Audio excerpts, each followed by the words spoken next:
Fala pessoal, tudo bem com vocês? Me chamo Henrique Moraes e sejam bem-vindos a mais um vídeo aqui no canal. Galera, no vídeo de hoje eu vou apresentar para vocês como e por que, muitas vezes a gente configura aí o nosso molde em modo bridge, ou seja, em modo ponte, tá certo? Essa configuração ela é muito comum aí para quem tem algum tipo de console, de um Xbox, um Play 4, um Play 5 ou um computador, ou muitas vezes quando você precisa aí redirecionar a porta para um sistema de câmeras. Tá certo? Então eu vou apresentar para vocês como que essa configuração é feita, Na verdade, muitas vezes quem realiza a operadora, o provedor, então você precisa entrar em contato com eles e eu vou apresentar para vocês de forma bem detalhada, por que ela é realizada, tá certo? Mas antes da gente iniciar aqui no conteúdo, eu peço que você já se inscreva aqui no canal, curte e compartilhe esse vídeo para que a gente continue trazendo conteúdos como esse, tá certo? Chama a vinheta.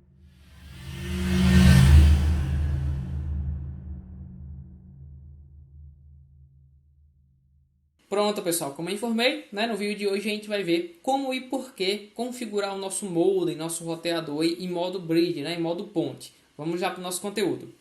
Galera, vejam só, eu tenho um esquema aqui bem simples, que inclusive é muito comum aí em praticamente toda residência aí que utiliza fibra óptica. Nesse caso aqui eu vou focar muito no cenário em que o provedor, o operador aí te entrega fibra óptica.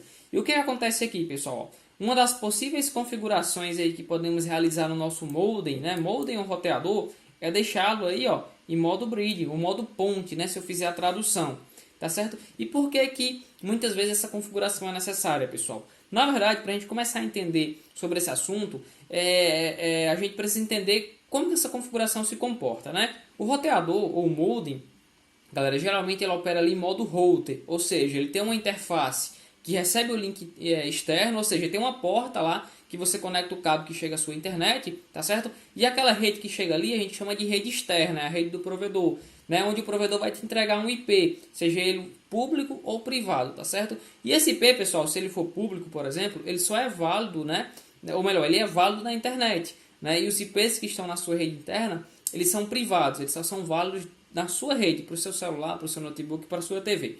Tá ok, pessoal? Então, quando o roteador está em modo router, o que ele está fazendo? Ele está recebendo uma rede aí diferente, a rede externa, em uma porta do roteador, por exemplo, lá na WAN, aquela porta azul, aquela porta que é diferente, E ele faz o NAT, que eu tenho vídeo aqui no canal falando sobre isso, roteando, digamos assim, o acesso à internet para todos os outros IPs da rede interna, ou seja, você tem um servidor DHCP ativo. Já no caso de um ONU ou de um roteador em modo bridge, pessoal, esse roteador ele se torna só uma ponte entre duas redes, Você vai ter uma única rede ali, na verdade, e você não vai ter dois endereçamentos de rede ou dois servidores de DHCP. Mas vamos aqui, Imagine esse primeiro cenário, pessoal. Aqui eu tenho, nossa ONU aí em modo router, tá? E o nosso roteador também em modo router. É aquele cenário que o provedor aí te entrega fibra óptica, E naturalmente ele te entrega um ONU ou ONT para receber o sinal de fibra óptica, o sinal de luz e converter em impulsos elétricos, tá certo?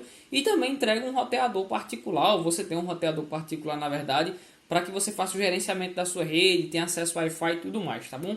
E o que acontece aqui, A operadora, pessoal, nesse cenário aqui, imagine que ele te entrega aqui um IP fictício, um IP público, O famoso IP fixo e IP público, tá?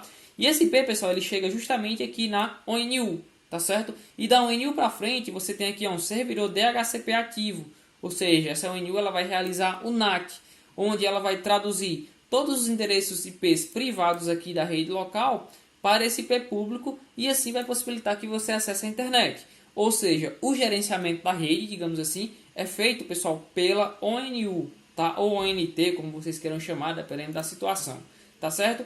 E o que isso impacta, pessoal? Se você tiver, naturalmente, um Xbox, um Play 4, um sistema de câmera, um DVR conectado nesse roteador, você vai ter muita dificuldade para acessar, de fora da sua rede, algum recurso na rede interna, na rede local. Ou seja, se você tem um sistema de câmera, por exemplo, como eu citei, você dificilmente vai conseguir acessar de fora o seu DVR, a sua câmera na rede local. Tá ok, pessoal? Por quê? Nós temos duas redes distintas aqui. Na verdade, se a gente for pegar o pé da letra, você tem três. Você tem a rede externa aqui, a rede pública do IP que o provedor te entrega. Tem a primeira rede local aqui da ONU, ONT. E vai ter uma terceira rede aqui, pessoal, que é a rede do roteador. Onde você tem, inclusive, aqui outro servidor DHCP ativo.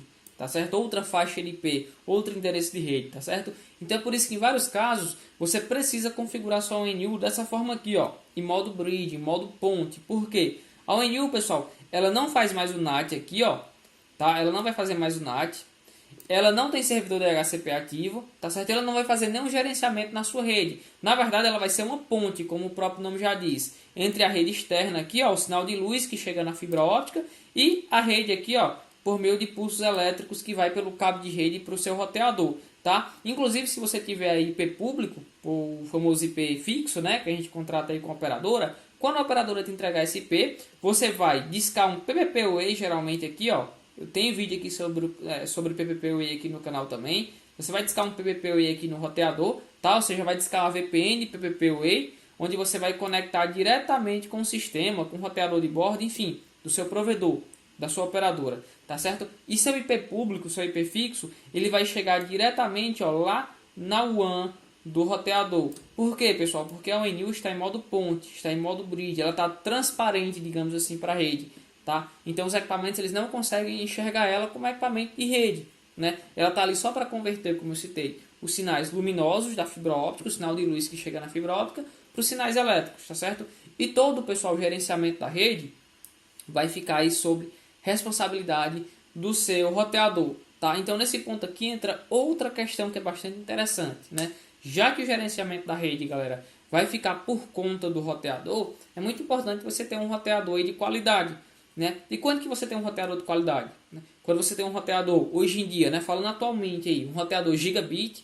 Quando eu falo que um roteador é gigabit, é porque as portas dele, né? A porta WAN, as portas LANs, elas têm capacidade de suportar, né? Teoricamente até 1 gigabit por segundo, né? Então você já fica com um equipamento robusto, né? Caso você tenha 50 megas hoje, 30 megas hoje, e futuramente aí daqui uma semana, um mês, 2 meses, queira fazer um upgrade na sua rede para 200, 300, 400, 500 megas, você não vai se preocupar em trocar o roteador, né? Porque ele já é um equipamento aí gigabit, então esse é um ponto muito importante. Outro ponto, é ideal, pessoal, também você já tem um roteador dual band, ou seja, com 2.4 e 5 GHz, o famoso 5.8, né, como o pessoal fala. Porque você vai ter uma frequência que é comum entre todos os dispositivos, que é a 2.4 GHz, né? Sofre bastante com interferência, não tem uma largura de banda tão grande, né? Então não tem uma capacidade de transmissão, não tem uma velocidade tão alta, né? Só que em contrapartida, quando você tem ali os 5 GHz, você já passa a ter um equipamento, um roteador mais robusto ainda, né? Que isso daí aliado com a porta gigabit, né? Você passa a ter uma frequência mais alta, mais estável, né? Que entrega uma maior qualidade de sinal. Logicamente a gente sempre fala, né, que os 5 GHz tem um alcance um pouco menor por conta da frequência e do comprimento de onda, né? Só que traz muito benefício aí relacionado à velocidade. Tá certo, pessoal? Então esse foi o nosso vídeo de hoje aí, falando um pouquinho de quando configurar, né, o modem ou o roteador em modo brilho, né? E por que você deve fazer essa configuração, tá certo? E lembrando que, né, na maioria das vezes, quando a sua ONU está em modo bridge, a ONU ou ONT, o equipamento entregue pelo provedor, só quem configura ela, pessoal, né, em modo router ou bridge é a sua própria operadora. Então você vai lá e contacta o suporte, né, técnico e vê qual o procedimento para isso, tá certo? Galera, qualquer dúvida é só deixar aqui nos comentários que eu vou estar verificando o mais rápido possível, tá certo? Até a próxima!